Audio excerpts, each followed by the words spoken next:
What is going on, my friends? My name is Parker Andriese, DJ of 10 years and host of Behind the Energy podcast. I've been able to meet some pretty awesome people along the way, and we're bringing them on here to go behind the energy, sharing their stories, lessons learned, and shine light on some of their major milestones. If you're into DJing, the event industry, or entrepreneurship, I think you'll dig the show. I really appreciate you being here with me. Now that we've set the table, it's time to jump right in and get started with today's episode. And we are rolling. We're rolling. Today is Wednesday, May 18th, 2022. It's, Landon, I didn't tell you this. This is the first episode of season 3 of Behind the Energy podcast. Congrats, dude. Thank you. It's amazing. Episode 41, listeners, viewers, welcome. We're in a different spot. We're in the studio. We talked about it in our last episode with Landon, and we're going to dive a lot more into the details in this episode. I feel I'm nervous a little bit. I feel a little out of place because I'm not in Nick's studio, but it's also so dope. I feel like you're cheating a little bit. I feel like Nick, I'm not cheating on you, bro. He is. If y'all did not get to listen to Landon's last episode, it was episode 36 of Behind the Energy. I would encourage you to go check that out. What we're going to be doing today on this episode is filling some of the gaps in that conversation. Oh, well. I hear some whistling, but wow, that's okay. They are whistling loud. That's okay. Go ahead. I don't. That's all right. So what we're going to do is we're going to fill some of the gaps in the conversation.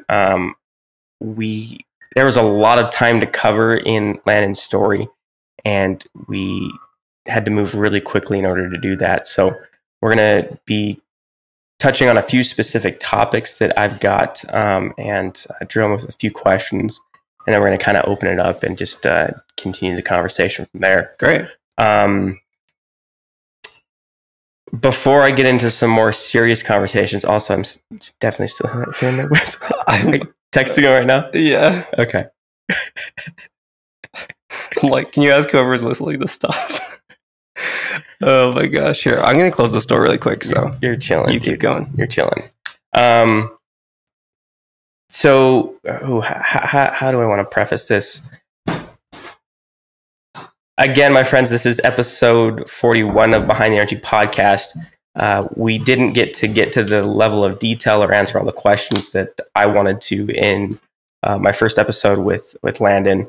And so we are doing a part 2, but we're doing the part 2 here right now in his studio, the studio in Lehigh. Yeah. Matter of fact, Landon, do you mind taking a moment and sharing a little bit about the studio and like some of the updates and what's going on there before we jump into it? Sure. Yeah. We touched on it a little bit in that first episode. We didn't get very far. And actually that was like, how long ago was that? Like 2 months ago now? It was January, I think. Yeah. January? January. No, there's no way. I don't think we got this till like January or February. Okay. It's probably February. Okay. Maybe. I don't know. Okay. Yeah. There wasn't a ton happening at studio when we had that conversation. I think it was like pretty fresh. Like we had just gotten the building like a week prior. Uh-huh.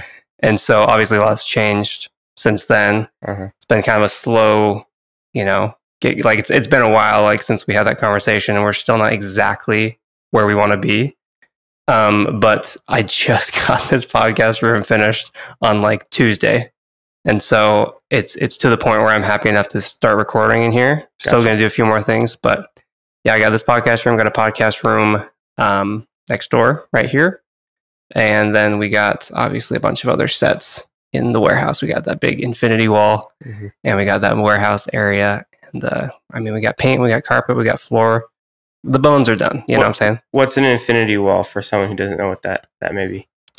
Infinity wall, it's just this infinite white background. I guarantee you've seen videos, movies, stuff like that shot with an infinity wall. Mm-hmm. It's like, imagine someone's like, you're in the middle of a movie and then someone's like in the dream. It's like some part of the movies are like in a dream and they're in this white vast of nothing. Mm-hmm. It's probably shot on an infinity wall. We need Morgan Freeman's voice right now.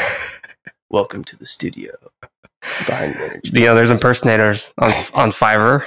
We could probably get some dope. You've seen that on Fiverr? Oh yeah, dude, I've ordered that before. What kind of stuff have you ordered on Fiverr? Happy birthday messages. Are you serious? Yeah, dude. Dude, that's so creative. I like that. Yeah, people do like voicemails. It's like, you've reached so and so, like, you know, call back, blah blah blah. But in Morgan Freeman's voice, it's pretty dope. Okay, I had a takeaway from our last episode. I'm taking this away too. It's a lot more different and silly, but next time I call you, you better have Morgan Freeman as your voicemail. I'm putting it on the to-do list. Okay. In my filled notebook. There you go. Hell yeah. So I was downstairs grabbing a drink of water, and I saw Daniel. He helped me grab a quick drink. And there's this huge LED wall down there right now. Yeah. They were doing some work with it. He was telling me how they were playing Mario Kart on it. And it's like, what is it? 40 feet by like 20 feet or something like that? I don't think it's 40, but it's big. It's probably wall. Like 20 by 10, maybe a little bit more. Okay. I could be wrong. I know it's big. I don't know if it's quite. It's a huge LED wall. Yeah. So it's like, even if you're doing like split screen Mario Kart, your split screen portion is still bigger than like any TV you'll probably ever play on. It's huge. The reason I bring that up is just like to give maybe, and this is an assumption, but like to give a little taste or sliver, like some of the fun creative work that's going to be going on in here. I know that Mario Kart is like, that was fun. And like, we had this wall set up for a number of like production reasons, but they plugged in Mario Kart to play. Dude, it's just fun, you know? Yeah. And that's a good example. So here at STUDIIO, obviously, like my business partner and I, STUDIIO is our place, and then we have a tenant, and that tenant is a production company, another production company that does internal production work for a solar company. And so they are like, I mean, I film some cool stuff, but in my opinion, the stuff that I do is like right here. The stuff that they do is like production wise is like next level. They do crazy stuff. So hence the LED wall. It's a $70,000 LED wall. I have no need for that, really. It's fun to use. If it's here, I'm gonna use it for fun. But like that's so they can do like next level stuff. And so that's what's been really cool with STUDIIO is like, I do a lot of cool productions that I have a good time with, but having another company in here doing stuff and utilizing this space is just like, it's next level like education for me to step in and see what they're doing. And that's really fun for me too. And so it's been awesome having these tenants in here for the last month or two. Makes me wonder what other guests that, you know, or not what other guests, what other creators that are going to come into this space that you are unaware of, whether that's 1, 2, 3, 4 years down the road that are going to lead to something dope, or, you know, what other learning opportunities are going to come from that. Yeah, no, 100%. So, anything else, Landon, you want to add about the STUDIIO? You know, I know things are still being morphed and a lot's going on. Yeah. You know, maybe potentially having people in here to launch their podcast or anything like that. Yeah. So we'll definitely, a leg of the business, a part of it is renting out these podcast rooms. Yeah. And the model we're going for is kind of a subscription model. So it's like you have a podcast or you're really serious about starting a podcast. You want to do one every week. Great. Here's 4 hours a month that you can use any of the rooms you want. And you can just schedule them online, come in, sit down. It's plug and play. You don't have to like be an audio engineer at all to figure this out. I know there's a mess of cables right here, and that's because I threw this together about 10 minutes ago. But you'll come in and it'll be super clean. One cable you plug into your laptop, you log into your account online. You'll have a platform for them. So we'll use this platform that we're using right now. Wow. You'll have your own unique login, and you can log in and then you just hit record. Like it'll be very plug and play, ready to go. And so we just want to take like the stress out of creating a podcast. Dang. Not having a place to do it and not knowing how to do it. And you have something to talk about. You have interesting people to interview. We want to take out all the headache of the technical, you know, aspect. So you okay? You're blowing my mind. I've listened to a podcast where, I mean, the dude's like incredibly famous. It's some form of like digital marketing podcast. and he literally records like on his phone when he's driving in the morning, like dropping off his kids. Yeah.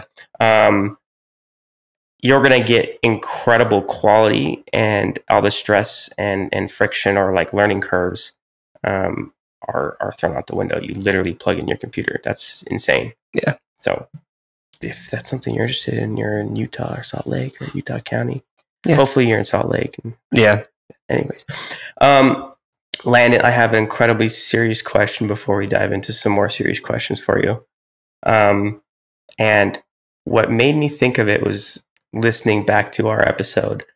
And there was a word used that sparked something deep in my mind. I can't remember the word right now, but I've seen little teasers and little bits of it incorporated in some of your videos over the years. And my question for you is, how big of an Office fan are you? My gosh, dude. I have seen, that was not the question I thought you were going to ask me.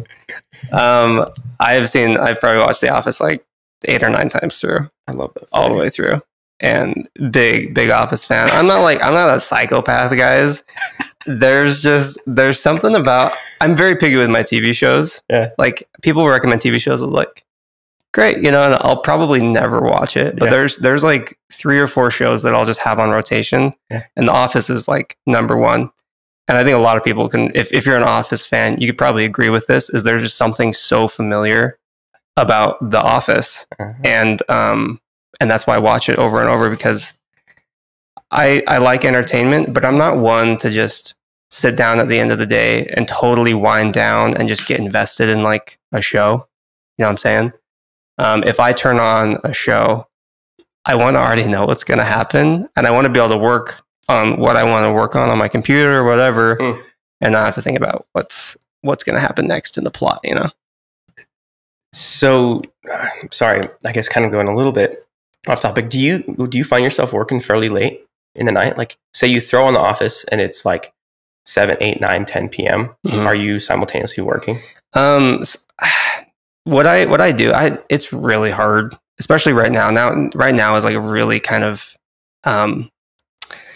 confusing time for career-wise for me, because there's just so much going on, and it's hard to know where to partition all of my time. And so, yeah, I definitely do find myself, I try to like finish the bulk of my work at 6 p.m. But definitely during the night, because my ritual with my wife is we watch a show. We watch a show, and I usually have my laptop, and I'm just kind of doing some light planning for the next day. So it's definitely not like heavy, editing or whatever. It's just kind of like, hey, what's the outline for tomorrow and this week and whatever. Gotcha. So did you get Julian onto The Office, or did was that like kind of a mutual interest prior? She already watched it a little bit, but I think it definitely got amplified when we got married. Good. Yeah. Okay. Yeah. Excellent. So now that we're done with a really serious question, we're going to go on to a little bit less serious questions. I can't believe I didn't touch on this in our first episode, but Landon, I'm curious about that time when you were in high school and starting to get into the world of making videos. Do you remember the first time you're like, that sounds interesting to me, or like what inspired or intrigued the idea of like to pick up a camera and start making like maybe a home video or a YouTube video, or what that was? Because we didn't even talk about that in the first episode. Yeah, I didn't realize. It's a good question. You remember Nate Tehan? I think we actually talked about him in the first episode, because he was one of the co-founders of VidUp. This makes me laugh when I think of VidUp.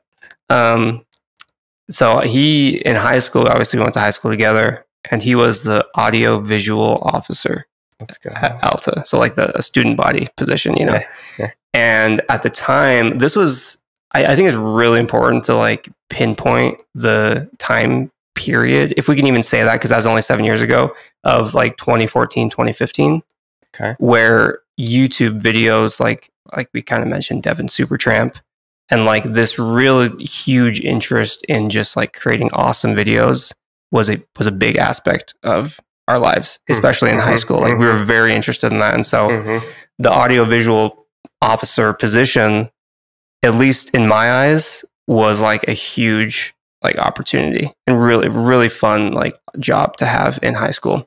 And so Nate Tehan was the audiovisual officer. He's a year above me. And so he was the officer. Okay, I didn't know that. Yeah. So he was doing all the videos, and I think we just got connected through Kramer Morton, my best friend in high school. And I shadowed Nate on a couple of these like, you know, shoots, like total run and gun guerrilla filmmaking stuff. So was this person the one who was creating like maybe at the time, like maybe a few YouTube videos, or like, I think Instagram was barely starting to. Yeah, he wasn't really on Instagram at that point. It was mainly just like, especially Alta. It's like we were really big on our videos and our hype videos. And like at assemblies and stuff. Yeah. Okay, and so like you'd go to an assembly and like you'd be excited to see like the video that the student body officers threw together. Okay. And there's different themes. But anyways, I went to I shadowed him on a shoot. And it's so funny. We both look back at that and laugh because it's just like Canon T3i or something, like some really like cheap camera. But at the time it's like, oh man, that's a nice camera. And at the time we thought we were shooting Hollywood movies. And we're like, man, this is awful. Hey, it wasn't your chocolate camera that I don't even think could do video. Anyway, the LG chocolate or whatever. I keep derailing you. Continue. Anyways, I shadowed him, and then I just started picking it up, and I'm like, you know what, I'm gonna kind of make that. For me at the time, was a big investment, but I forgot about this, but it was my birthday coming up in October. And I told my mom, I was like, I'd love to get a camera, you know, and the best option we could find that wasn't like overly expensive was like a $400 Nikon. And she's like, well, I'll pay for half if you'll pay for the other half, you know? And I'm like, okay, deal. So I threw in $200. We got this camera and we got going. And then from there, I really started just making videos for fun. What were they? What were the topics, or what were you shooting? Oh my gosh. I think this is like this is way before I ever started posting on Instagram. I should pull up a clip if I can. There's a video I did of me ordering a watch on Amazon. I don't know if you ever saw this video. I ordered this watch on Amazon, and it's like this little skit I do in the video. So I like go on Amazon, I'm on camera, and I order this watch, and then the doorbell rings, and I run to the door and I pick up this package, and I was like, it's here, you know, and I grab this watch. You remember this at all? This is sound familiar? Tapping into something incredibly deep in my head. Yeah. And so so this skit is me like, oh, it's here. And I run up the stairs with this watch and I take it out of the box. And then I turn my wrist, and I was really big on After Effects back in high school. I loved After Effects. I turn my wrist and this hologram pops up on it, and it's like tracked to my wrist, you know? And then I like hit the button in the air, and then it turns me invisible. Bro, I have seen this. Have you seen that? I've seen this, yeah. It turns me invisible, and I like let out this scream. I'm like, whoa! And like that's the skit. And it's like, what's so funny is like that could totally be used for like a reel nowadays, or a TikTok or something. And I was doing that like 7 years ago just for fun. So I did a quick video like that, and then from there, I think there's a good amount of people that saw it. And I the next year after Nate Tehan graduated, I wanted to run for, or actually is you choose your next SBO before they graduate, actually. So it was that same year I ran to be audiovisual officer, and no one ran against me because they had seen some of the cool, fun videos I made. I didn't compete against Landon, by the way. Are you kidding me? And so I won because literally no one wanted to run against me. Or no one was interested in video. But I think I kind of set the bar kind of high because I was really into it and no one wanted to compete, and won. And then the next year I was audiovisual officer for the whole year and made some awesome stuff there. Interesting. Okay. Yeah. Okay. Wow. I was not expecting all that, but I love it. That is the birth. Okay. Can you dig up that video? Like, yeah. Can you remake that video? How about that? I don't know if I could do it any better, man. It was pretty good. It's pretty dope back in 2014. You know what? I'm gonna find it and I'm gonna clip it in right here.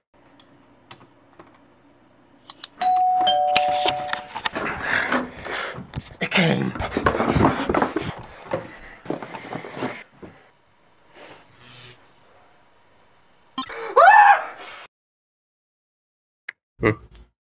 All right. That was really smart. I like that.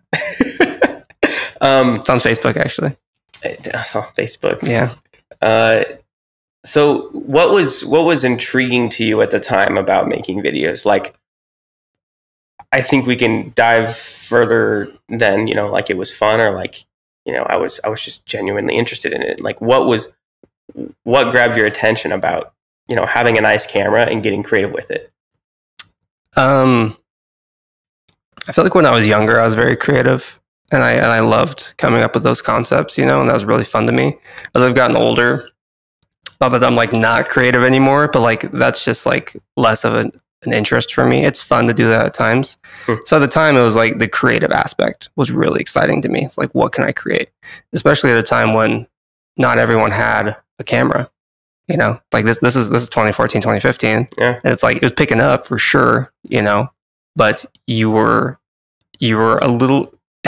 kind of special in a way if you could pick up a camera and make something really awesome. Now it's much more common. Doesn't mean you're not special. Don't get, you know, you're special, but it's more common now, and it's easier because the technology has advanced a little bit over the last few years. And so I think it was that aspect of creating something, and also because I was able to create videos and immediately present them to an audience of 2,000 people at my high school. Students, yeah. And that was really exciting to me. And that kept me going for a lot of it. So I now that you kind of lay it out like that, I could definitely see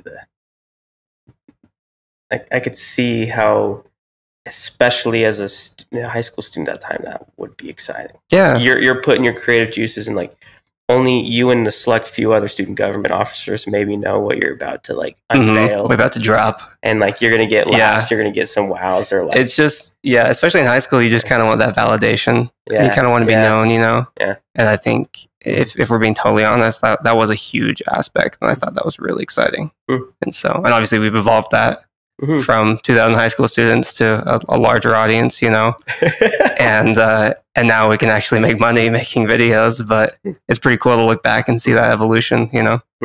I'm glad we went there, and I'm kind of surprised we didn't take the time and episode one, but excellent. I'm going to jump on to another quick topic question to set the table on this one. You know, making videos for fun in high school, now to being in a position, obviously, where you're making a good income and, you know, providing for a family, and you're scaling and growing. There's a lot of time and a lot of growth that has happened in that time. I'm curious, Landon, on your experience about knowing when to say no to opportunities that come up. In my time as a DJ and an entrepreneur, there's been a lot of moments where I'm presented with something, or a friend asks me about something, or a cool opportunity comes up, but I recognize in that moment I'd love to do it, but it's not the right fit right now. I only have a certain bandwidth. Yeah. And if I were to say yes to this, I'm going to be coming in short on this or that. Can you help me kind of understand, like, how you've come to maintain that balance and maybe say yes to the right things and no to things that seemed exciting and could be a good fit, but recognize that you need to stay focused on your main thing? Yeah.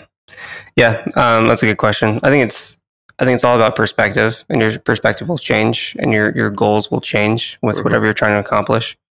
And I think you can approach that question at different levels. Like, how deep do you want to take that, you know? Yeah. Like, for example, like with my production company that I run. Yeah. I had a guy reach out like 2 weeks ago, an older guy who restores vintage motorcycles.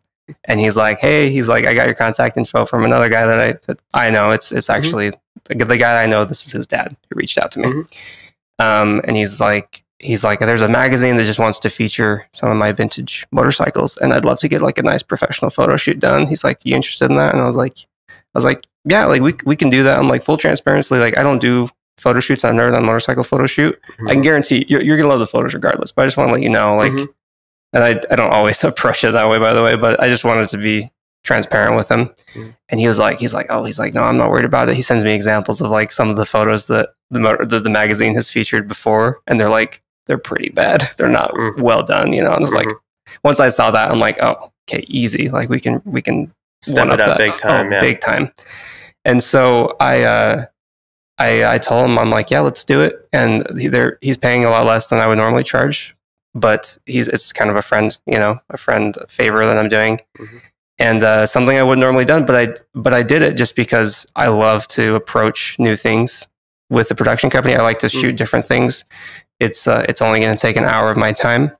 And so stuff like that is not a huge commitment and doesn't veer too far off the path of what my production company is about. I will take it. I don't say no to a lot of stuff on the production company side right now because I'm in that scaling mode.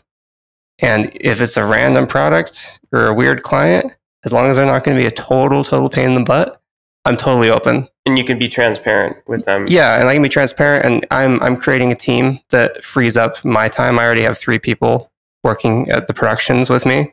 And so that allows me, physically to take on more, but also mentally be like, we can take that project.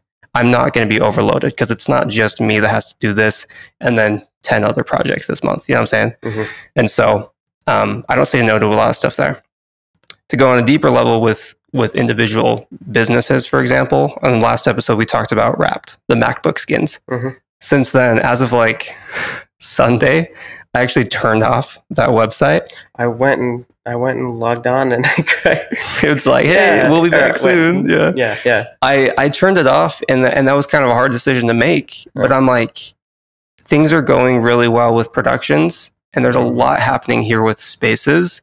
And Wrapped skins, while it is like cash flow positive, more than anything, just takes a big chunk mentally, every week. Like I have to like really I don't know. It's just, for me, it wasn't worth keeping it going.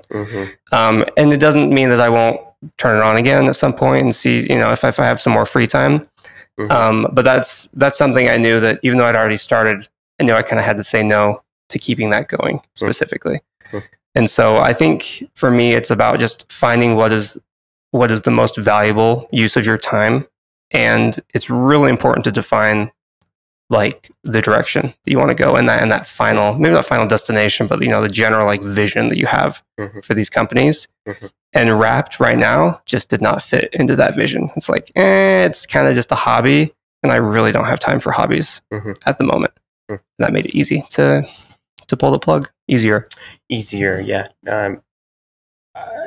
I just know from a friend, social media, and just on the side in our recent conversation, a little bit about Wrapped and just some of the dynamics and things you got going on. But like, I imagine that was not an easy decision to, pause the website and put Wrapped on pause, if you will. But bringing in greater perspective, that also makes sense. Yeah. Did you ever find yourself in recent years where you were maybe saying yes too much and you recognize that you're piling on too much on your plate? Yeah, I don't know. I feel like when you're trying to grow, that's a good time to not be overly stingy and probably say yes a little bit more than you probably would. It's really easy to get into your comfort zone and just feel comfortable where you're at and not want to like, for example, it's like, oh, I just do wedding videos, but you got a client that wants to do a real estate video. It's easy for you to be like, oh, sorry, I don't do real estate videos. But do you see a possibility there? Do you want to grow beyond wedding videos? Like, do you want to do more than that? This real estate video that's coming in might make you nervous right now, but I guarantee after you do it, after you do some research and you actually shoot it, you're going to learn a ton. You never know. Maybe you're going to love real estate videos. Like same thing happened with me. I was just doing weddings this was back in like 2018. And then I got a request from a friend of mine if I could do a fitness video for him. And I'd never done a fitness video. And he didn't have anything to pay me, but he's like, I can hook you up with some supplements. There's a supplement company. And I was like, for a while, I actually was like, and then like a few weeks later, I was like, you know what, let's do it. Like literally, what do I have to lose? It's not like I'm crazy busy with weddings right now. And so I shot that. And if I hadn't shot that, who knows the trajectory of like where my production stuff would be right now. I might still be doing weddings. Hopefully not. But you don't know.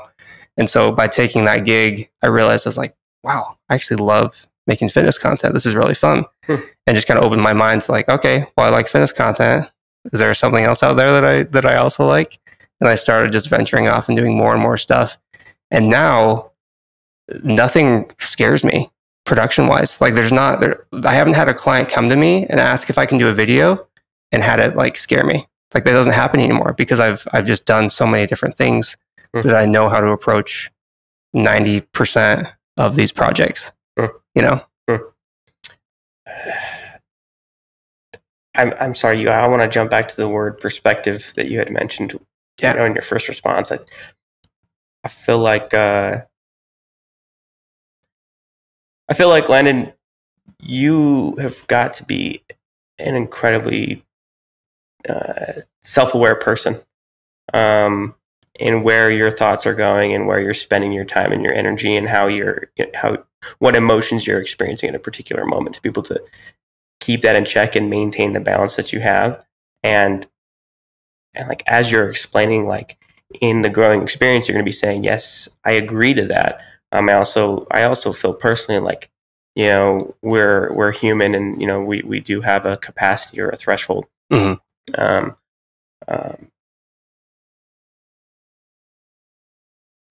To be able to recognize that and also maintain, you know, like an optimistic, healthy perspective. Like, yes, this is another opportunity. I'm growing. I'm happy to take it on.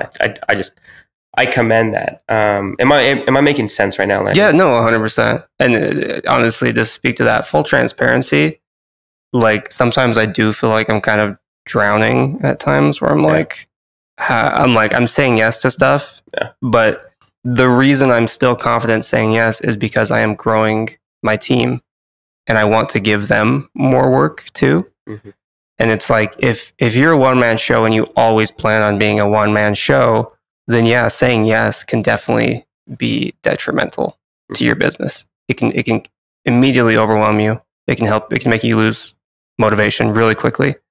And it can make you get behind and lose a lot of clients because you said yes too much. And so if you have the systems in place to say yes, then it becomes much easier. I like the word systems. Yeah. I'm a big, like, organized OCD guy. You haven't picked that up yet. Oh, I can tell. Big time. I wasn't planning on going here, but I did want to ask you for just a brief moment about weddings, Landon. Yeah. I mean, granted, I'm a DJ, do a lot of private events. The main event I do most is weddings. From that perspective, from my perspective, I feel like a lot of individuals who do get into creating videos and content creation do spend a lot of time starting out in the wedding industry. From what I saw and what you've explained to me, it sounds like that time frame in your life was a lot smaller than others. Granted, some people may be a lot more intentional in choosing, like, I'm a wedding videographer and that's what I want to do. Yeah. But I don't feel like your experience is nearly as common in terms of someone who's creating videos and spends a much shorter time in the wedding industry and then goes into the fitness or product or, you know, whatever that may be. Yeah. Did you have clear intentions on where you wanted to go? You know, if someone who's looking to take the leap out of the wedding industry wants to but doesn't know how to, what would you recommend to them? Can you kind of add on to that? Yeah, I mean, I have a lot of friends who love weddings. They love filming weddings. And I'm like, great. Good for you. Good. That's freaking awesome. And you can make a ton of money just doing weddings. You know, there's a lot of people that'll make, you know, like, well into the six figures filming weddings every year. Like, do really well for themselves. I filmed probably maybe a dozen weddings before I was like, they're all the same. Like, I don't really find any joy in this. And like, and this was back when I was like really into the creative side too. And I was like, there's no creativity involved really here. You can, I'm not saying that's impossible. Like, if you wanted to really put a lot of effort, you might be able to make a wedding video more creative. but trust me, it's much harder. Much more limited. Yeah, it's you're limited to the theme of the wedding and the couple, and there's a lot of variables, you know. And so I only did a dozen, and then that fitness opportunity came out. And so when that opportunity arose, I was like, maybe this is my ticket out of doing weddings. And I'd already told people like, yeah, I'm not really into making wedding videos anymore. And so I think I wasn't saying no to weddings, because here's the thing, and this is true for a lot of videographers, for anyone who's listening, but wedding videos are a great way to just make your monthly nut. You know what I'm saying? Like, that's a great way to cover your overhead. And that's something pretty consistent that you can book. And this was a few years ago, before I had kind of the business knowledge that I have now, but it was easier to book weddings, and it was much harder to book a fitness video or a Kickstarter video or a commercial or a product video, whatever it is. Even real estate videos, you know, sometimes those are hard to nail down too. And so if you're trying to kind of get out of that wedding industry, or you kind of want to venture out, I would say that keep doing the weddings in the background. Like, make sure that you're covered. Like, don't take a total plunge and just like, oh, here we go, all in. Yeah. Keep the weddings going. Make sure you have like your overhead covered, and your living and whatever, all those expenses that you need to cover. But then venture out and get crazy. Do some portfolio work. Do some spec pieces.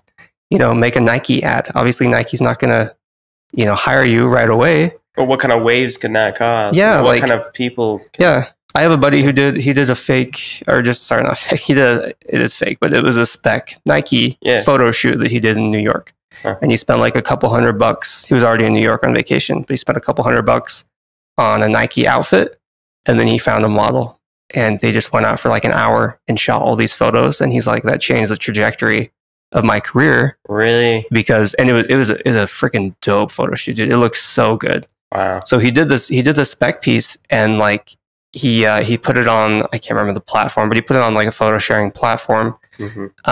And he says even to this day, and that was like a year or two ago, he's like, even to this day, I'll have a potential client reach out, and he'll be like, hey, so like, what are you thinking, like, style wise? What do you want to see? And they're like, I want that. They referenced that. Yeah, they referenced this spec piece that he did.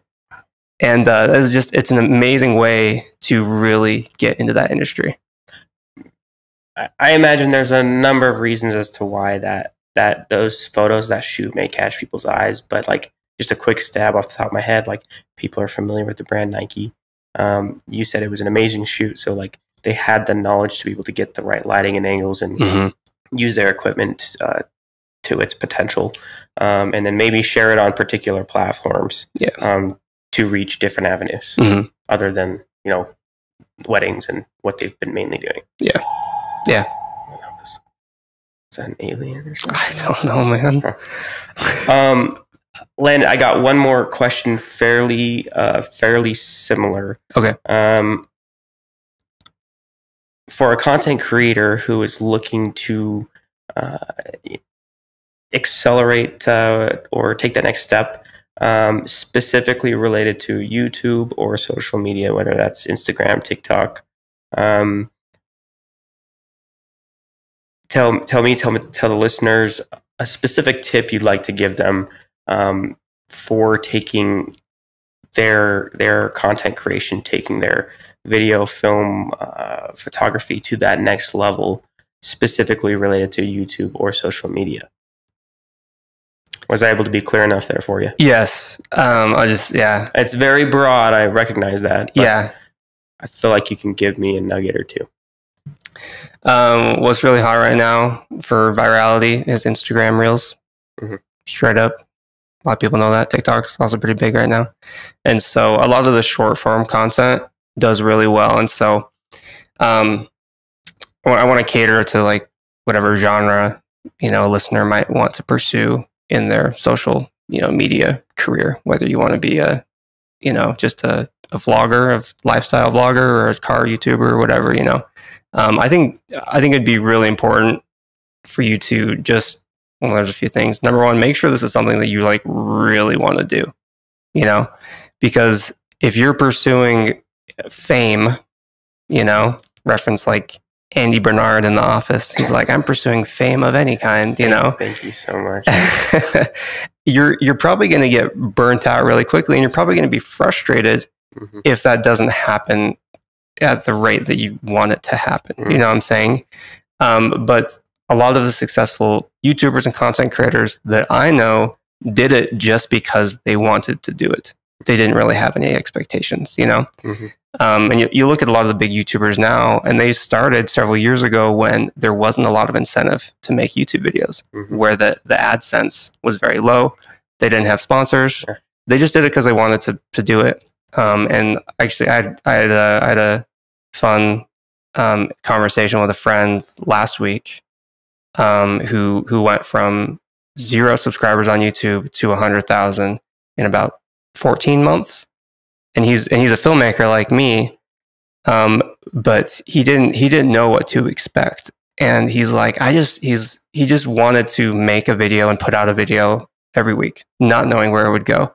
And he did that with no strategy. What kind of film? Like, what was his topic? Or cinematography, just like how to light this scene, how to make like the Hollywood look, you know, with this lighting and all, just that kind of like genre, you know. Okay. And so he had no expectations. He just wanted to post a video every week. No strategy behind it. He just knew if he was consistent, he would see growth. And he's like, honestly, well, I think I told him this. I'm like, bro, if you got really strategic, you could probably hit a million subscribers here within the next year and a half, 2 years. If you really planned out your content and you like really made sure that, you were posting stuff that people wanted to see and that it was somewhat viral.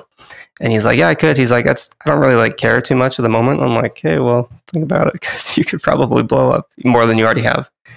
And so number one, I'd say, just make sure you want to do it. Make sure that even if there's no monetary incentive for you to do this, to create this content, you deep down still just want to create it for the sake of creating it. That's number one. Number two would be to grow on Instagram, be consistent. Like my buddy I was just talking about, like try and post once a week. If you have the capacity, post once a week. Or if you can't do that, just post every 2 weeks. Just make it consistent, because people appreciate consistency on the platform. I've done a terrible job on that with YouTube specifically. I'm pretty decent on Instagram, and that's where most of my audience is anyway. But on YouTube, I'm just trying to get into that habit of posting consistently. It's been like monthly at the moment, you know, a monthly vlog or something like that.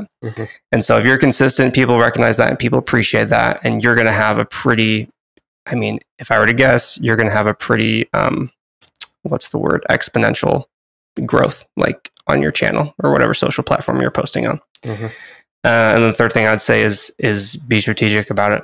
Kind of, if you want to, if you're creating a YouTube video and you want more people to watch that YouTube video, that's considered long form content, most likely. It's probably between 5 and 15 minutes. There's also short form content that you can use, which is a lot of short form content is easy to get viral right now. So make a YouTube video, make that long form content, and then make a couple pieces of short form content. Couple, not just one. I mean, if at least one. Yeah. I do it when I can, but I'm like, if you really want to be strategic about it, make a couple, because if you throw something at the fan, or sorry, not the fan. It's like when shit hits the fan. That's not the analogy I'm trying to make. I was following along. When you throw something at the wall, and something is going to stick. You know, it's like not everything's going to stick, but a couple pieces. Some shit might hit the fan.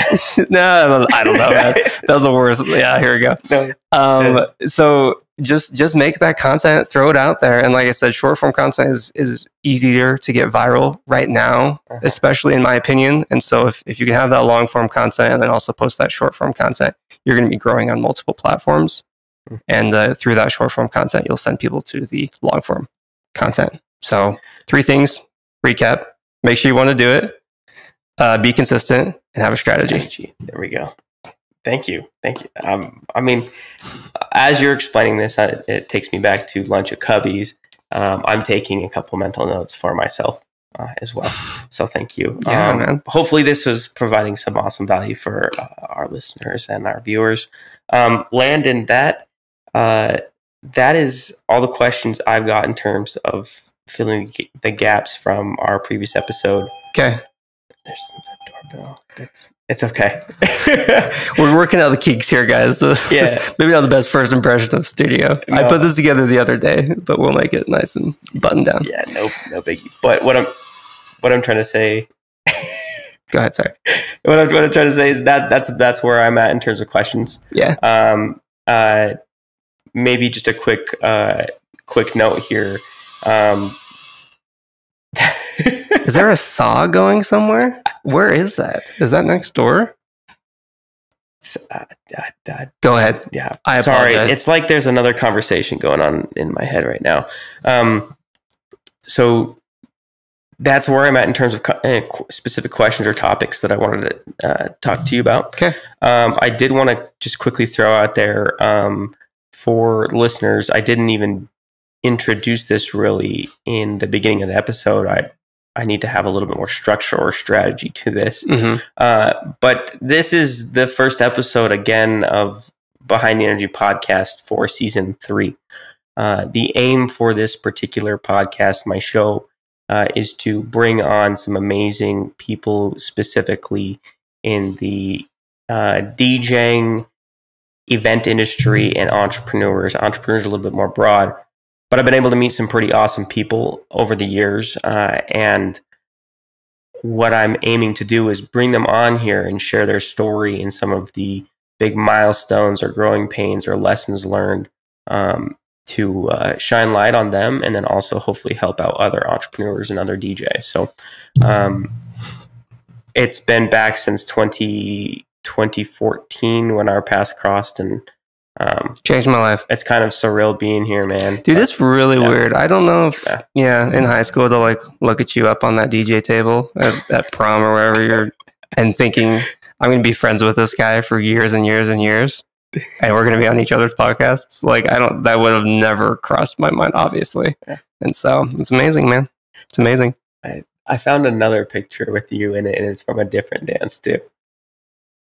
Enlighten me. What is it? There's one with like 20 people, and it's the army themed dance. That was the first, one of the first ones. I got a notification on Facebook like yesterday or 2 days ago. It was like, on this day, 8 years ago, is what it said. And I was like, what are the odds that we were just talking about that? That was it? Yeah, it was the army photo. That's dope. That's freaking, that was exactly 8 years ago. There's another one. I think it was senior dinner dance at the Thanksgiving Point Show Barn, probably 3 miles from here. Yeah. Mm-hmm. And I think you're doing like a hang loose sign. And there's a few other homies in there. Mm-hmm. I vaguely remember that photo. You have to share it with me. Yeah. I've got a deep archive, but anyways, that's where we're at, Landon. Do you want to wrap it up? Do you want to talk about a few other things? Do you want to share a few things? No, what's going on, man? Honestly, here's what I think, and we chatted about this. I want to flip the script for just a few minutes, because I think that, and this is what I figured out with my podcast, is that I've interviewed a lot of really fun people, interesting people, I've had some good conversations, but no one really gets to hear what I'm up to a lot of the time on my personal podcast. For me to be on this is great because you're asking me questions, and my audience can then watch your podcast and be like, or listen to your podcast and be like, oh, this is what Landon's up to. I want your audience to hear what you're up to on your podcast for like 5 minutes, because I'm sure you got a lot going on, and I'm sure the people who listen to this want to know. So, what's going on? Maybe we should split this up. Last couple weeks, what have you been up to? How you feeling about stuff? And then I want to ask, where do you see yourself? What's the trajectory of DJ Live Entertainment? Thank you. Oh gosh, man. I mentioned this, but I finally graduated college, and thank you, Landon. It's me clapping. I talked about this in other episodes, but like, I never thought I was going to go to school. I was not good with books, and it took me 6 years to do it. The entrepreneur program at the U changed my life, and I finally walked 2 weeks ago, and it's surreal. So I'm super stoked to be done with that. Yeah, I was telling him before we started, I was like, man, I got mad respect, because I was like, at any point, especially now it's 2022, I'm like, at any point you could have just been like, I don't need this. I don't need to be here at school. But you stuck with it. I have mad respect for people who do that. Thank you, man. So major props to you. It was like the last 2 years of school was like more a barrier than it was like challenging me and uplifting me. Yes, it was still doing that, but it felt like a barrier because I've got all these ideas and my mind's racing and I want to spend more time and energy here, here, and here. But I got to do 7 discussion boards and Zoom and 5 classes, and you get what I'm saying. 100%. So it's so awesome to be done that I can now take that energy and time and shift it over. Landon, I can't remember if I shared this with you, but for some time, I wanted to build the top performing entertainment company in the West Coast. Like the top tier kick-ass DJs in every state who already have killer businesses would want to come be a part of Team Alive and be so stoked to be a part of what we're doing, the level in which we're performing. I feel very strongly about that for a long time. And then I thought, I continued thinking, I'm like, do I want to spend the rest of my life managing DJs at very high stakes events? Like, is that going to fill my cup? Is that going to bring the joy, the satisfaction, the meaning, the fulfillment that I want? Yeah. And I recognize that's not the case. So what is it now? It is more as my brand as a DJ and a performer and a content creator and an entrepreneur.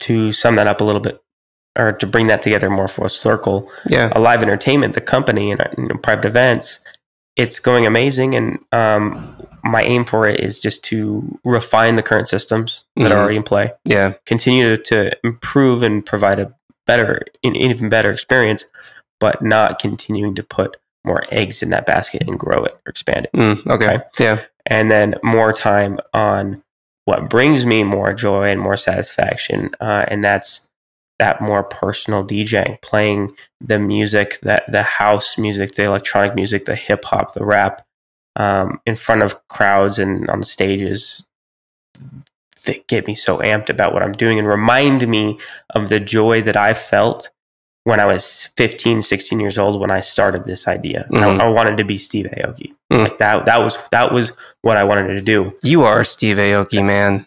You guys got a very similar mustache. I think his is a little longer, but I think you're pretty close. And he has a mustache, not that Freeman. Yeah. Steve Aoki, like, it was actually very funny. I was literally explaining this to a friend of mine, like how I've had this perspective shift. And I didn't realize at the time, but they pointed out to me that it's taken this 10 years from beginning to put a stamp on it and then graduate college and then pivot back to that initial vision and love that I found and fell in love with when I was 15, 16. Yeah. So that's where I wanted to go. And what that means is more mixes, more clubs, more larger shows, creating some more behind the scenes, some dope YouTube edits and stuff like that. Yeah. And then the podcast too, shining light on some of the amazing people I've met along the way, sharing their story, providing value, and then also sometimes being able to like chime in and add to the conversation. Yeah. As a DJ and entrepreneur. For sure. That was long-winded, Landon. Hopefully you're able to follow along. No, that's right. I think as a DJ, there's a ton of content that you can create, and there's a ton of revenue streams that you can create for yourself as a DJ, which is amazing in itself. Like 50 years ago, I mean, DJing didn't really exist 50 years ago, really, did it? Like 70s, maybe a little bit. It was very different. It was like archaic. It was very like analog. Yeah, analog. There we go. You were on vinyls and but at the time, like it was probably really hard to imagine being able to make a living and a serious career out of doing that. And it's evolved so much. And like here you are as a DJ, you're doing events. You got that revenue stream. You're creating content that'll very soon be a revenue stream for you if it's not already, and you got all these other things that you're working on, and it's all surrounding your skill set as a DJ. And so I think you can go infinite directions with that skill set that you have. So thank you, man. I think that's amazing in itself. Thank you. I wish I could just pull a battery out and put a battery in, because like that's how I want to move and how I want to go. And but you gotta have 3 meals a day and get your minimum 7 hours and whatnot. So anyways. Well, dude, I'm proud of you. Thank you, bro. You said you're proud of me as a friend, and I'm proud of you as a friend too. Thank you. Because you've done amazing stuff too. So thank you, man. I was showing my roommate the promo videos that we did just last night. Yeah. Yeah. So well, there you go, dude. There we are. That's it. That's a wrap. Landon BTW. Do we want to preview anything, or do you want to share anything real quick? Just check out my Instagram. That's probably if you want to like see what we're up to here at STUDIIO and what I'm up to personally, just Landon BTW is my Instagram. Hit me up. And YouTube. Yep. So, Landon BTW. This is part 2, episode 41.